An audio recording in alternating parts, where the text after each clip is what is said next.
I have a study with me. It's from the European Society of Endocrinology that has found the brains of transgender people both operate and look more like their desired gender rather than the one that they were assigned at birth. The article states, the pattern of brain activation in both transgender and adolescent boys and girls most closely represented that of non-transgender boys and girls of their desired gender. In addition, GD or gender dysphoria, adolescent girls showed a more male-typical brain activation during a visual spatial memory exercise. Finally, some brain structure changes were detected that were also more similar, not identical, to those typical of the desired gender of GD boys and girls. Dr. Bacher, the doctor conducting the research, says, although more research is needed, we now have evidence that sexual differentiation of the brain differs in young people with GD as they show functional brain characteristics that are typical of their desired gender. So then, Mr. Knowles, as established in the 14th Amendment, everybody is entitled to the legal protections as put forth in the Equal Protections and Due Process Clauses. So the interpretation of these clauses can be found in Griswold v. Connecticut, Loving v. Virginia, and Obergerville v. Hodges, the landmark cases enshrining the rights to birth control, interracial marriage, and same-sex marriage. So if the 14th Amendment stands correct, these legal bans on transgender care and their existence in general are therefore viciously in violation of the 14th Amendment. These laws are also not neutral nor generally applicable as required to have a law be constitutional. The precedent can be found in the rulings of the Employment Division, Department of Human Resources of Oregon v. Smith. You know, I fear that I was going to be the only one to give a speech tonight, but I'm glad that I get to attend a speech as well. I apologize for the longevity. But so then, Mr. Knowles, due to your call for the good of society, transgenderism must be eradicated from public life entirely. What do you propose we do? We cannot violate the U.S. Constitution, and as seeing as these laws and bills are targeting and are only applicable to approximately 1.2 to 1.8% of people aged 13 to 17 and approximately 0.4 to 0.6% of the ages 18 and above, it is obviously and very clearly not neutral nor generally applicable. So I ask you again, what do you propose we do to address this issue that is not in violation of the Constitution and is humane? There was a lot there, so let's take it from the top. You premised your question on the suggestion that men who identify as women, they actually have the brains of women, right? And women who identify as men, they actually have the brains of men. So I would ask you, could you tell me a little bit more about the differences in the brains of men and women? How do men and women differ by their brains? Would you say one is a little smarter than the other, you know, one's a little sharper? Those women, maybe they're a little more emotional. Men, they're a little better at, you know, keeping a level head. What would you say is the difference between the male and the female brain? So some of the research that they've shown is different sizes of different portions of the brain.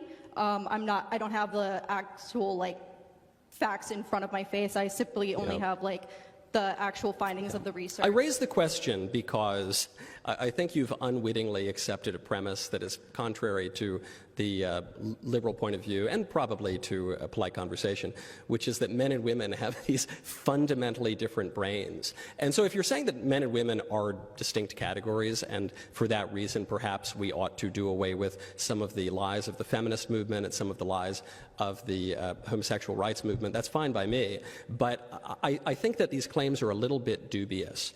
And it also undermines the premise of transgenderism. The premise of transgenderism is that one's true self is not necessarily dependent upon one's body, so that one's sex is biologically determined, but one's gender expression is not biologically determined. It's socially constructed and can be whatever one wants it to be. But the case that you've just presented for transgenderism is different than that. What you're saying is that actually transgenderism is biologically determined because the brain is an organ of the body.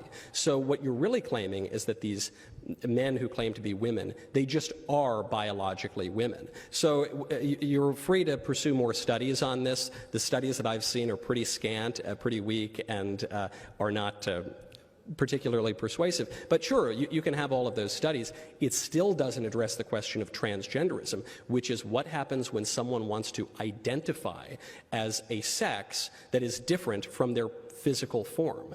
And in that issue, then we have to ask the question, can one really do that? And I see no evidence, including even if I believed all of those studies, which I don't, but even if I did, that still wouldn't make an argument for that point. So I think if you're going to argue for the transgender ideology, you have to make the point that identity has nothing to do with the physical body. And that's absurd. And there are plenty of ways to understand the relationship between our metaphysical selves and our physical selves. Hylomorphism is the technical term that describes it. For at least 2,300 years, it's good enough for me, the idea that we're a union of body and soul, that sexual difference derives from the body and is an inseparable accident of the individual that persists as long as the individual exists, but it applies to the whole person because we're a composite of body and soul. That's a reasonable explanation to me, and it's served us very well for the entirety of our civilization. If the transgender movement has a different conception of what the person is, they're free to make the argument, but they haven't. What they do is they vacillate between mutually contradictory arguments. On the one hand, they'll say that my true self has nothing to do with my body. Then on the other hand, they'll make the argument you just made, which is that my true self is entirely dependent upon my body. And so I think they've got to get their story straight, but I don't think that they can. And in fact, my evidence that they cannot is that next week I was scheduled to debate a transgender identifying professor, a triple Harvard graduate, half a dozen honorary doctorates, 24 academic publications, an esteemed economist and polymath scholar. And he knew my views. We've talked about them. He's called me all sorts of mean names. But he said he still wanted to debate. So certain was he that he would defeat me. And then at the very last minute, he pulled out of the debate. Nothing changed in that time. I think what changed is he understood, as a reasonably intelligent man, that he could not defend an indefensible ideology. And he could have all the statistics and all of the studies in the world, but those studies are ancillary to the question because they don't address the fundamental question itself, which is, what is the relation of my identity to my body? It's a good question, though.